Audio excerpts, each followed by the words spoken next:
네, 하나님 말씀은 히브리서 6장 9절로 15절 말씀이 되겠습니다. 6장 9절로 15절 말씀. 지난번에 함께 나눈 말씀은 장성한 자가 되려면, 단단한 식물을 먹는 장성한 자가 되려면 어떻게 해야 되느냐. 첫 번째, 초보를 버리고 교훈의 털을 다시 닦지 말고 벗어나서 완전한 데 나아가라 그랬습니다. 두 번째는요, 하늘의 은사를 맛보고 타락한 자가 되지를 말아라. 그러니까 초보 이론적인 얘기를 들을 수 있는 것도 하나님의 은혜죠. 더 나아가서 하나님의 은혜 가운데 하늘의 은사를 맛보고 내세 능력까지 맛보게 해주십니다. 그러는데 사단의 방해를 하게 되죠. 그러다 고난과 핍박이 왔을 때 타락하는 수가 있습니다. 그러니까 타락한 자가 되지를 말아라, 그런 얘기죠. 그리고 세 번째, 그에 합당한 삶을 삶으로써 하나님께 복을 받는 자가 되거라.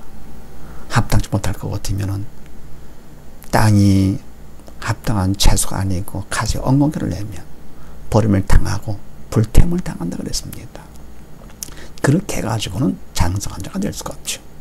그래서 장성한 자가 되려면 초보를 버리고 완전한 데 나갈 것이며, 그런 능력을 맛보고 타락한 자가 되지를 말고, 그리고 하나님께 복을 받아 버림을 당하지 말아야 장성한 자가 될 수가 있다. 네. 그럼 오늘은 또 무슨 말씀이냐? 그럼 복을 받으려면 어떻게 해야 되느냐가 되겠습니다. 자, 그렇게 하시고 9절 말씀 봅니다. 사랑하는 자들아, 우리가 이같이 말하나 너희에게는 이보다 나은 것과 구원에 가까운 것을 확신하노라. 아멘. 사랑하는 자들아, 사랑을 받을 만한 일을 했기 때문에 사랑을 하게 되죠. 자들아, 우리가 이같이 말하나, 이같이 말하나 뭡니까? 먼저 한 말씀이죠. 완전한 데 나가라. 그리고 은사를 맛보고 타락하지 말아라. 그리고 뭡니까? 땅이 합당한 채소를 내듯이 내가지고 하나님께 복을 받듯이 가시와 엉겅퀴네. 그러면 버림을 당한다. 그러면 경고를 했는데 이같이 말을 하지만서도 너에게는 이보다 나은 것과 못하지 않다. 잘하고 있다. 그런 얘기죠. 그러면서 구원에 가까운 것을 확신하노라. 구원을 확신이 아니죠. 가까운 것을 확신. 네. 아직은 그렇지 않았기 때문에 세상 삶이. 그러면서 그럼 왜 확신하느냐? 10절 말씀. 하나님이 불의치 아니하사 너의 행위와 그의 이름을 위하여 나타낸 사랑으로 이미 성도를 섬긴 것과 이제도 섬기는 것을 잊어버리지 아니하시느니라. 아멘. 왜냐할까 같으면 하나님은 불의치가 아니하셔. 그래서 끝에 가서 잊어버리지 아니하신다. 변덕 부르지 않는다. 그런 얘기죠. 하나님은 부르지 않으시기 때문에 공이 하나님이시죠. 편애하거나 변덕 부르지 않으십니다. 그래서 결국은 잊어버리지 아니하시는데 어떤 것을 잊어버리지 아니하시느냐? 하나님이 기억하시는 것은요, 인간이 행한 것보다도 하나님께서 행하신 성령의 도구로 쓰임받은 것을 하나님께서는 결단코 잊어버리지 않으시죠. 그래서 너의 행위와 이 행위의 주체는 사람이 아니고 성령님, 믿음을 통해서 성령께서 주체가 되신 것이죠. 그 행위와 그의 이름을 위하여, 누구를 위하여? 그의 이름, 나를 위한 것이 아니라 주님을 위해서 나타낸 사랑으로 이미 성도를 섬긴 것과 이제도 섬기는 것, 주님의 십자가 사랑으로, 이거는 바로 뭡니까? 사랑의 빚진 자이기 때문에 인간 사랑으로 하는 것이 아니라 주님의 사랑으로 주님께서 성령께 나를 도구 삼아서 성도를 섬기게 되는 것이죠. 우리는 도구가 되고요, 이미 성도를 섬긴 것과 이제도 섬기는 것을 하나님께서는 결코 잊지 않으신다. 그래서 바로 십자가 사랑으로 성도를 섬기면 하나님께서 복을 주시는 것이죠. 네, 두 번째요. 두 번째 11절 말씀 봅니다. 우리가 간절히 원하는 것 뭐냐? 너희 각 사람이 동일한 부지런을 나타내요 끝까지 소망의 풍성함에 이르러. 아멘. 간절히 원하는 것은 뭐냐 할 것 같으면 너희 각 사람이 동일한 부지런을 나타내는 것. 부지런, 충성, 열심히 돼가지요. 동일하다. 그러면 한 믿음 안에서 한 성령의 도구로 쓰임 받을 때, 성령의 도구로 쓰임 받아 충성한 것, 충성을 보인 것, 열심을 보인 것. 그리고 끝까지 성령께서는 시작만 했고 끝 없다? 아니죠. 끝까지 하시죠. 주님께서도 끝까지 십자가에 죽기까지 다 이루시는 것처럼. 그리고 소망의 풍성함, 소망의 충만, 영원한 소망, 천국 소망, 충만에 이르는 것을 간절히 원한다. 성령께서 하시면 이렇게 되는데 사단의 도구로 쓴말 그거 어떻게 어때요? 부지런합니까? 게으르죠. 그래 끝까지입니까? 변덕부리죠. 소망에 충만합니까? 원망 불평에 충만하게 되죠. 그러면서 10절 말씀에 게으르지 아니하고 믿음과 오래 참음으로 말미암아 약속처를 기업으로 받는 자들을 본받는 자 되게 하려는 것이니라. 아멘. 게으르지 아니하고 부지런하고가 되겠죠. 충성. 그럼 뭡니까? 충성은 마찬가지죠. 부지런도 성령의 도구로 쓰임받는 성령께서 하시는 것이죠. 그럼 믿음이 있는 것만큼 성령의 도구로 쓰임받는 것이니까. 그래서 충성이나 믿음이나 또 뭡니까? 오래 참는 거요. 사랑하니까 오래 참게 되죠. 그리고 또 사랑하니까 또 뭡니까? 순종하게 되죠. 결국은 성령 안에서는 충성이나 믿음이나 참음이나 사랑이나 순종이나 결국은 다 성령이 도 하나가 되는 거. 그래서 게으르지 아니하고 믿음과 오래 참으로 말미암아 이렇게 함으로 말미암아서 약속절을 무엇으로 받느냐? 기업으로 받는 자들. 기업. 우리는 자녀들을 기업으로 받죠.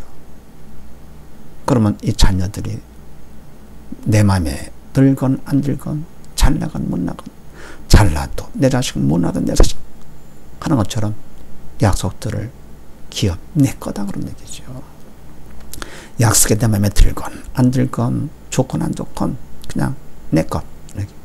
그렇게 받는 자들을 하나님께서 하신 약속이기 때문에 약속을 보고 받고 안 받고가 아니라 하나님이 하신 거기 때문에 무조건 받는 것이죠. 내 것으로다가 해서 예를 들어가지고 뭡니까? 주 예수를 믿어라. 그리하면 너와 내 집에 구원을 얻으리라. 그럼 내가 이 교회를 열심히 다녔는데도 집 안식구로 예수를 믿지 않았다. 않고 있다. 그럼 내 믿음이 열심히 다니는 거하고 믿은 거는 별개의 문제가 되죠. 그러나 하나님의 약속을 하시기 때문에 결국은 열심을 통해서 하나님께서 중심에 모셔 믿음을 주시면서 오직 다 예수 믿기 결국은 하나님께서 해주시죠. 또 무엇을 먹을까 마실까 염려하지 말아라. 먼저 그 나라 그 일을 구하라. 그리하면 이 모든 것을 너에게 더하시리라. 무엇을 먹을까 마실까 없다고 해서 그게 문제라 걱정 근심하지 마라. 육적인 것 세상적인 것들 먼저 그 나라 그 일을 구하라. 믿는 자가 되거라. 그래서 영적으로 믿는 자가 될 거거든. 그리하면 먹을 거 마실 거 이런 문제 너에게 더하시리라. 약속하신 말씀. 내가 현재 문제가 많다 하더라도 먹을 게 없다 하더라도 약속 말씀. 그래서 육적인 것보다도 먼저 믿고자 할 것 같으면 하나님께서 책임져 주신다는 약속이죠. 그리고 부모를 공경하라. 그럼 잘되고 땅에 장수하리라. 그건 마찬가지입니다. 잘되고 장수하기를 원할 것 같으면 부모를 공경하면 현재 내가 어떤 상황이 있든지 어떤 문제가 있든지 어떤 상황이든 상관하지 않고 하나님께서 주신 약속일 거거든요. 내 거로 받는 것이죠. 그렇게 기업으로 받는 자들을 본받는 자 되게 하려는 것입니다. 이것을 우리가 간절히 원한다 그런 얘기입니다. 그래서 하나님께 복을 받으려면 두 번째 약속절을 무엇으로요? 기업으로 받아라 그런 얘기입니다. 세 번째 13절 말씀. 하나님이 아브라함에게 약속하실 때에 가르쳐 맹세할 자가 자기보다도 큰 이가 없으므로 자기를 가리켜 맹세하여 가라사대 내가 반드시 너를 복주고 복주며 너를 번성케 하고 번성케 하리라 하셨더니 아멘. 그래서 이와 같이 약속들을 기원을 받은 자들 중에서 예를 들어서 아브라함을 봐라. 하나님께서 아브라함이 약속하실 때에 하나님이 약속하시면 되는 건데 하나님께서는 더 우리가 의심하지 않고 받기를 원하서 맹세까지 해주시는데 맹세할 자가 없기 때문에 자기보다도 큰 이가 없으므로 자기를 당신을 가리켜 맹세를 해서 내가 반드시 했던 거죠. 그렇죠? 그럼 이때 아브라함이 약속하실 때 그때가 언제냐? 아브라함이 아니고 아브람 때이며 자녀가 한 명도 없을 때입니다. 근데 약속하시기를 너로 큰 민족을 이루리라. 창세기 12장 말씀했어요. 그 다음에 13장 말씀에서는요. 내 자손으로 땅에 티끌 같게 하리니 15장에서는요. 하늘을 우러러 무뼈를 세워보라. 내 자손이 이와 같으리라. 17장에서는요. 내 이름을 아브람이 아니고 아브라함이라 하라. 바로 이것은 너로 열국의 아비가 되게 하리라 그랬습니다. 그럼 자녀가 한 명도 없는데 이런 약속? 인간의 이성으로 볼 거 어떻게 웃기는 거죠. 그런데 하나님의 약속이기 때문에 웃기건 웃기지 않건 말이 되건 말이 안 되건 내 마음에 들건 안 들건 상관하지 않고 하나님의 약속이기 때문에 그대로 받는 것입니다. 그럴 때는 뭡니까? 21절에 가가지고 그때서야 22장에 가서요. 이삭을 21장에 이삭을 백세에 주시는 것이죠. 그러면 22장에서는 이삭을 번제로 드리라 하십니다. 그래도 그대로 약속을 믿고 따르는 거죠. 그래서 15절 말씀에 저가 이같이 오래 참아 무엇을 약속을 받았느라. 아멘. 얼마나 대단합니까? 그래서 하나님 약속의 말씀, 성경의 수많은 약속의 말씀, 인간 생각으로 잔머리 굴려가면서 환경을 바라보고 내가 좋고 안 좋고 이렇게 해가지고 약속을 무시하거나 변질시키지 말고 하나님께서 준 약속을 무엇으로? 기업으로 받는 아브람같이 되자 그런 얘기죠. 그래서 하나님께 복을 받으려면 십자가 사랑으로 성도들을 섬겨라. 그리고 약속들을 기업으로 받아라. 그리고 세 번째, 아브라함을 본받는 자들이 되라. 모두 다 하나님의 큰 복을 받는 우리 모두 다 되십시다. 감사합니다.